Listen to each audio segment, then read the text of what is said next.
Okay, so the time has finally come that you want to make 600 real-world horsepower out of your naturally aspirated Camaro.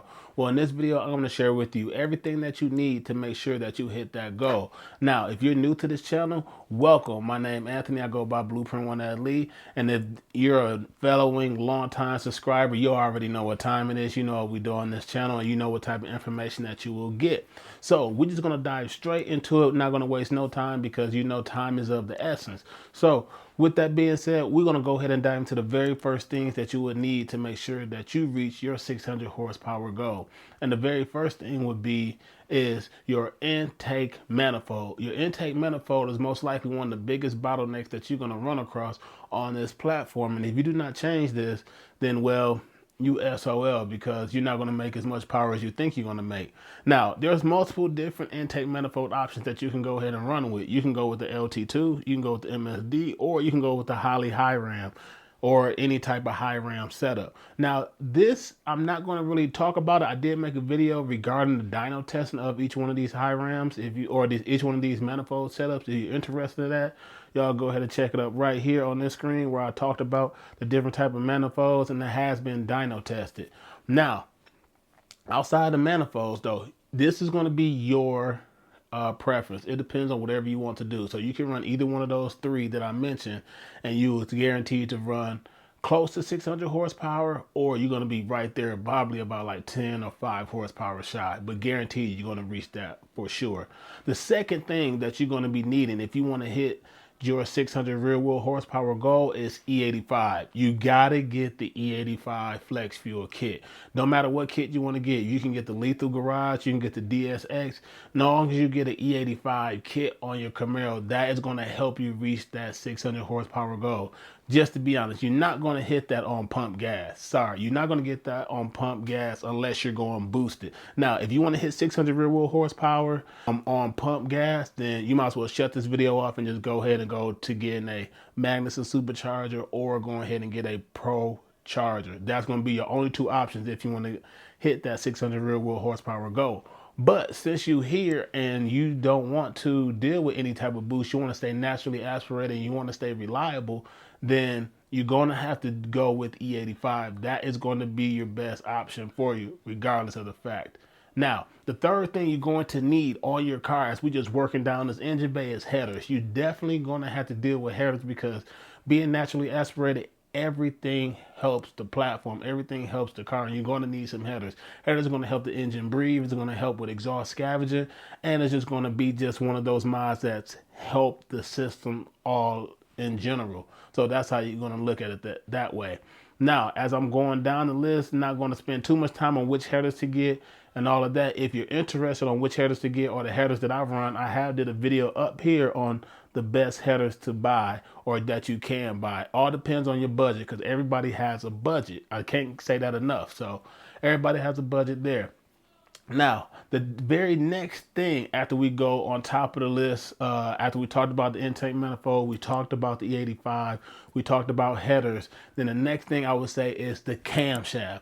This is going to be your bread and butter, is the camshaft. Now, your camshaft that you're getting, it varies. Some people want a daily drivable cam, some people want a cam that's going to be on the top end, but all this depends on your tuner. But you're definitely going to need a camshaft if you want to reach to that 600 rear wheel horsepower goal. I have helped a lot of people that DM me on my Instagram, that wrote comments on my YouTube channel about which camshaft they can go with. And again, I did a video for you guys about which camshaft. All depends on what you want to go with. You know it's going to be floating here on the screen. But the camshaft is going to be your bread and butter to make sure that you reach this 600 rear wheel goal. Now, in my opinion, just to give you like a ballpark figure on what some cams that you can go with, you can go with the BTR 230 cam, or you can go with the GPI, LT no fly cut cam, or you can go with the SS4 cam. Those cam shafts alone is going to be guaranteed to make sure that you hit that 600 rear wheel horsepower goal, which will be packaged well with the 3 manifolds that I share with you guys. Also within the manifolds, which I didn't share with you, is that you will need to upgrade your throttle body regardless of the fact. So you're going to have to step up and go to a 95 minimum on the throttle body, but the maximum you can go up to, like I say 112, depends on what your setup you're gonna be running. If you're gonna go with a high RAM, or if you're going with the MSD, you're gonna be definitely running with that 103. So those are the throttle bodies I recommend that you need to run and you need to get to make sure you reach this 600 rear wheel horsepower goal. Now, the next thing that's on this list that a lot of people do not talk about is compression. This is something that's going to be another bread and butter point that you're definitely going to need, and it all depends on how much compression you need. As of now, for how my car is running, I am running on stock compression. I did not bump up the point. So you may hear people say I'm going up a point in compression. Well, when you're talking about compression, that means the stock Camaro runs at 11.5 to 1 versus now you're going to jump up to 12.5 to 1. And it all depends on the camshaft and what you're running with. Typically, you can go up to 12.5 to 1 on most camshafts, but between 12.5 to 13, that is going to be the perfect compression ratio that you're going to need to hit that 600 rear wheel horsepower goal.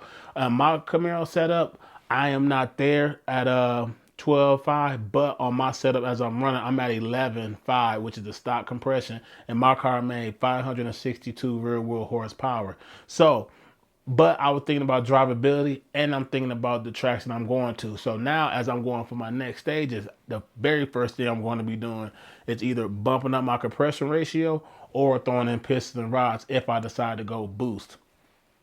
So the very last thing I should say to make this whole package all complete that you definitely need to make sure is that you gotta port your heads. You cannot run the stock heads anymore. You can get your stock heads ported and you have to get them milled. That's going to help with your pistons. That's going to help you with your valves. And that's going to help with everything to make sure that with the compression ratio and all that combination that you're going together, that your car going to be running efficiently and making the power that you want, which is that 600 rear wheel horsepower. You can't take any shortcuts here at this point if you want to make it. So, and this is all going to be done off E85. Now, if you are 91 or you are 93, it's going to be run a little bit different. Like for me out here in Arizona, they like running on 91 out here. That's all we got. But E85 is pretty much the bread and butter, or C85 you can put in your car if you want to get a little bit more oomph into it. So like that is going to wrap this video up. This should be the video to help you guys on everything that you need to make sure that you hit that 600 rear wheel horsepower goal, and you would definitely get there with all the things that I explained here. So if you like this video, you guys know what to do. Hit that like button, subscribe, and I'll see you guys in the next video. Is there anything else that you want me to talk about? Anything else you want me to help you out with? You know I got you. Just be sure to drop a comment below, and you know I'll make a video about it. So like that, I'll see you guys in the next one. Peace.